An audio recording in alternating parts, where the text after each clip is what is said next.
आओ रे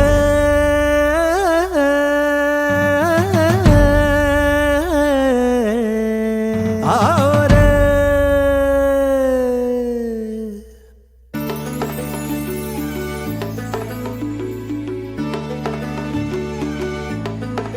आओ रे आओ रे आओ रे आओ रे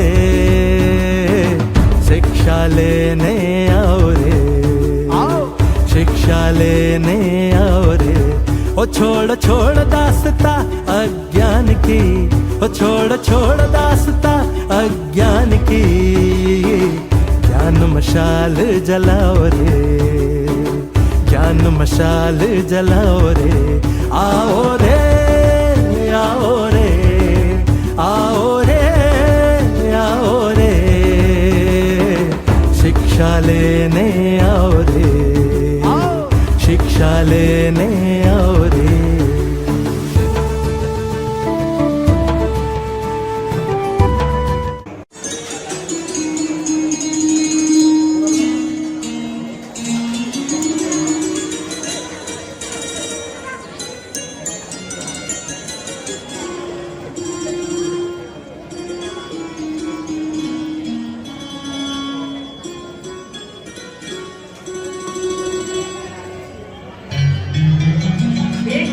सावित्री,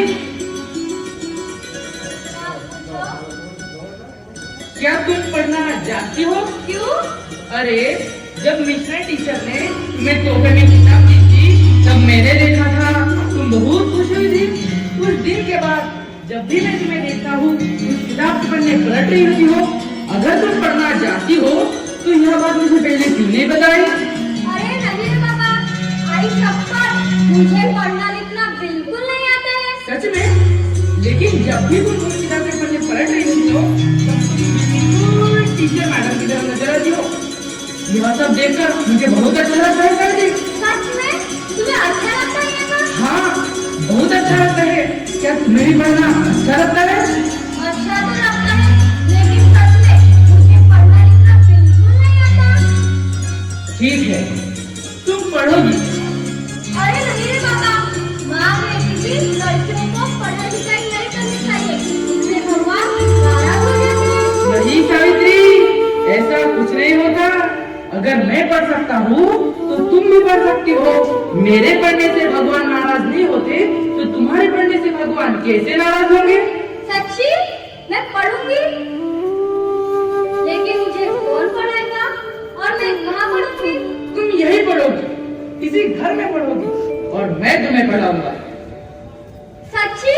मैं पढ़ूंगी, मैं बहुत पढ़ूंगी, इतना सारा पढ़ूंगी, इतना पढ़ूंगी। तो पढ़ाई शुरू करें।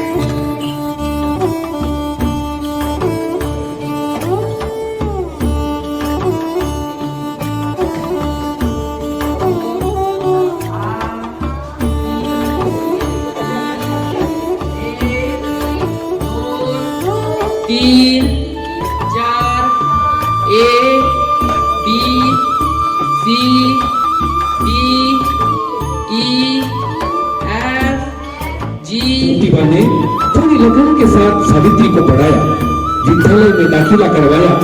इसके बाद टीचर ट्रेनिंग भी करवाई। शिक्षा के हर पहलू से सावित्री को परिचित कराया।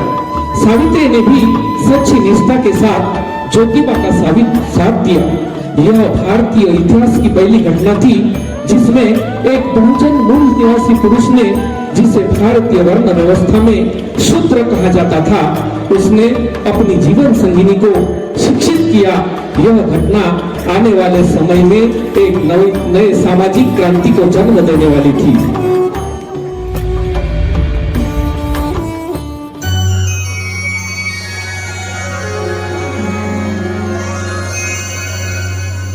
सावित्री, अरे आप? सावित्री, आज हमारे घर का हर कोना ज्ञान और प्रकाश से जगमगा रहा है, लेकिन अंदर ही अंदर कोई अंधकार हमें विवश कर रहा है। एक तरफ भी अंदर उठती है लेकिन कोई समाधान नहीं मिल पाता। आप किस तरह बांटना चाहते हैं? जानना चाहते हैं आपकी कर्मचारी बेगति को? सावित्री, शिक्षा पाकर तुमने जो ज्ञान का दिया जला है, लेकिन आज भी हमारी माताएं बहनें हजारों तरह की यातनाएं सह रही है। सामाजिक अत्याचार और क्रूरता के कारण असहाय पतिताओं की तरह जीवन व्यतीत कर रही है। यह सब देखकर बहुत बेचैन हो जाता हूँ सावित्री। मेरे भी मन में यही बात चल रही है ज्योतिबा। हमारी माता और बहनें पशु की भांति अपना जीवन व्यतीत कर रही है। बाल विवाह, सती प्रथा जैसी क्रूर रीतियों के कारण वो रोज अपने अस्तित्व को मार देते हैं। लेकिन सवाल यह भी है कि जाति व्यवस्था और वर्णव्यवस्था में फंसे हुए समाज को कैसे बाहर निकाले, यह कैसे करें, यही सोचकर बेबस हो जाती हूँ मैं। एक रास्ता है सावित्री, शिक्षा का रास्ता। अगर हम अपनी माता और बहनों को शिक्षित करें तो वे इन अत्याचारों से मुक्ति पा सकते हैं। अशिक्षा के कारण ही अपने ऊपर लादी गई यह सारी गली मान्यताओं को वह धो रही है। हम दोनों मिलकर अपनी माता बहनों के लिए विद्यालय खोलेंगे। लेकिन इसके लिए बहुत सारा पैसा और संसाधन चाहिए, लोग चाहिए। ये हम दोनों कैसे करेंगे? चिंता मत करो सावित्री, तुम केवल उन महिलाओं को पढ़ाई के लिए तैयार करो, बाकी सब मैं देख लूंगा।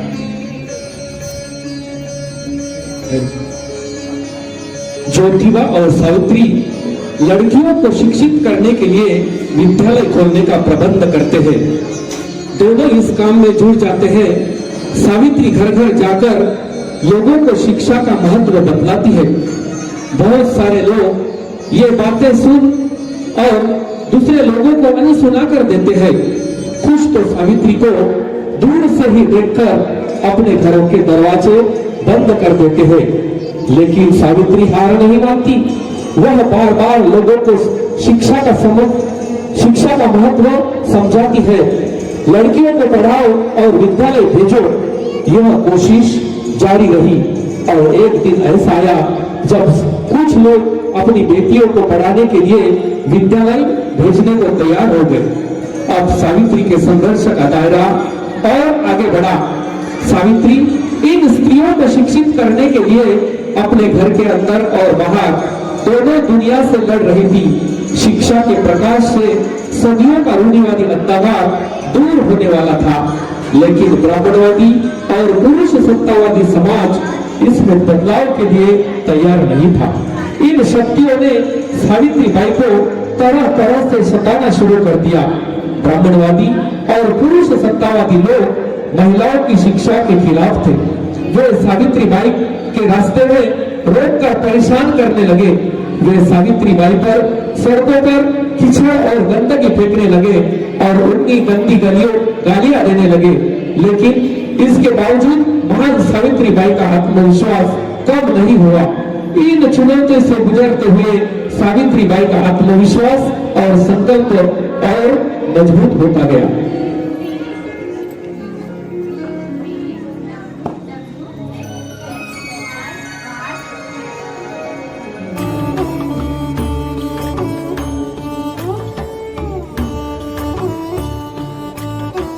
सावित्री, वर्षों से जो अपना सपना देखते आ रहे हैं, आज वह पूरा होते जा रहा है। हजारों साल से वंचित महिलाओं के लिए शिक्षा का द्वार खोलकर तुमने न्याय की मशाल जला दी है। अब देखना सावित्री, इसी से नया भारत बनेगा।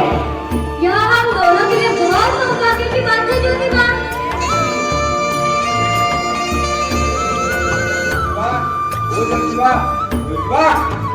क्या हुआ पिताजी? यह सब मैं क्या सुन रहा हूँ ज्योतिबा? ऐसी तुम्हें पढ़ा लिखाया था, लेकिन हुआ क्या है? क्या बात क्या है? पूरे शहर में हल्ला मचा है कि तुम और सावित्री दोनों मिलकर महिलाओं में शिक्षा उन्नयन की बीमारी फैला रहे हो। क्या तुम्हें मालूम नहीं कि हमारे धर्मों ग्रंथों में लिखा है कि महिलाओं को शिक्षा देना पाप है? लेकिन शिक्षा कब से पाप होने लगी पिताजी? शिक्षा कोई पाप नहीं है ज्योतिबा, लेकिन महिलाओं को शिक्षा देना पाप है। हजारों साल से जो हमारे रीति रिवाज और परंपराएं चली आ रही है, उनको तोड़ना पाप है। पिताजी, जो रीति रिवाज और परंपराएं समाज में अंधकार और अंधविश्वास फैलाती हो और इंसानी गरिमा को कम करती हो, ऐसे रीति रिवाज और परंपरा को टूट ही जाना चाहिए। और अगर ये तोड़ना पाप है तो वो पाप करना मुझे मंजूर है। लगता है कि तुम पूरी तरह से बदले हुए ज्योतिबा, लेकिन याद रखना, तुम बदल हो सकते हो लेकिन मैं नहीं हो सकता। और जो इन रीति रिवाज और परंपराओं को छोड़ना चाहता है, उसे मेरा घर भी छोड़ना पड़ेगा। फैसला हो चुका है। अपना सामान बांधो, अब हम एक नए तरीके में निकलने वाले हैं। और याद रखना, हमारा सफर बहुत लंबा होने वाला है।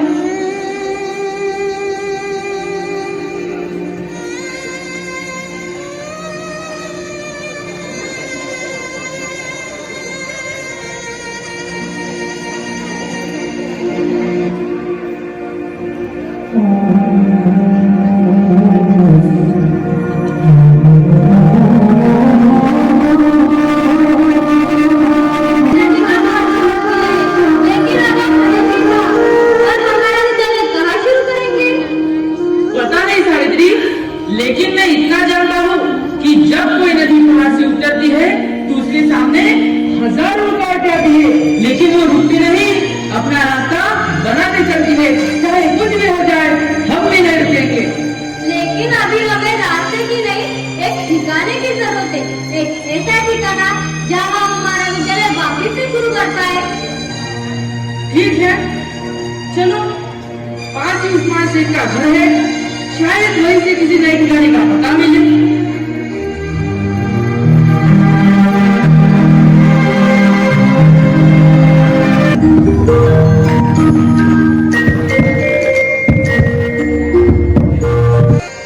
अरे सलाम भाईजान, सलाम भाभीजान, आप बाहर क्यों खड़े हैं? अंदर आइए।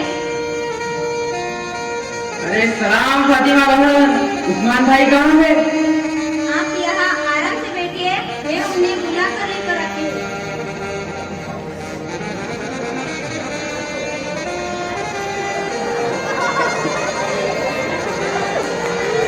अरे फातिमा, कुछ चाय पानी कर लिया, कल से इन्हें खाने को नहीं मिला होगा। लगता है तुम्हें सब पता है। अरे भाई, मुझे नहीं, पूरे पूना शहर को पता चल चुका है। स्त्री शिक्षा का रोग फैलाने और सावित्री को पिता ने घर से बाहर निकाल दिया है। अखबार की हेडलाइन बन गई। हाँ भाई, चलो, यह भी अच्छा हुआ। अब हम कहीं जाएंगे, तुम्हें किसका बार बार ढूंढने की जरूरत नहीं पड़ेगी। क्या अच्छा हुआ भाईजान, और आप सावित्री को लेकर कहाँ कहाँ भटकते रहेंगे? अब ये लोग कहीं नहीं भटकेंगे फातिमा। ये दोनों जो काम कर रहे हैं, उस काम के लिए भटकने की नहीं, एक जगह टिकने की जरूरत है। ज्योतिबा, आज से तुम इसी घर में रहोगे और इसी घर में अपना विद्यालय चलाओगे। सच में? क्या सच में भाईजान? फातिमा, मैं तुम्हारा भाई हूँ, मुझे तुम्हारी पसंद नापसंद अच्छी तरह से जानता हूँ। सावित्री, फातिमा रात दिन मुझसे तुम्हारे बारे में पूछती रहती, तुम उसकी आदर्श हो। अब आज से तुम उसका मार्गदर्शन करो। उस्मान भाई, आज मैं अपने आप को बहुत धनी और ताकतवर महसूस कर रहा हूँ। ज्योतिबा, मेरे भाई, समाज में अच्छा काम करने वाले लोग बहुत कम होते हैं, लेकिन उनका साथ देने वाले लोगों की कमी नहीं है इस समाज में। तुम्हारे पास शिक्षा की दौलत है, जो तुम समाज में बसी महिलाओं में बांट देना चाहते हो, और इस काम में मैं तुम्हारे कुछ काम आ सकूं, इससे बड़ा सौभाग्य मेरे लिए और क्या हो सकता है। मुझे विश्वास है तुम और सावित्री जो काम कर रहे हो, उस काम को इतिहास का नजरअंदाज नहीं कर पाएगा। ऐसे ही प्रयासों से एक नया समाज बनेगा, और मुझे पूरा विश्वास है तुम्हारे इन प्रयासों से एक आधुनिक व शिक्षित भारत बनेगा।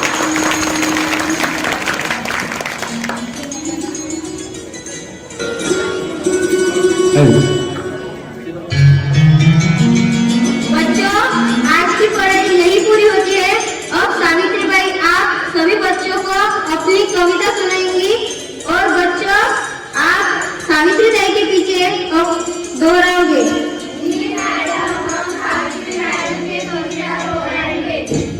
जाओ जाकर पढ़ो लिखो, जाओ जाकर पढ़ो लिखो, बनो आत्मनिर्भर, बनो आत्मनिर्भर, बनो मेहनती काम करो, बनो मेहनती काम करो, ज्ञान और धन इकट्ठा करो, ज्ञान और धन इकट्ठा करो, ज्ञान के बिना सब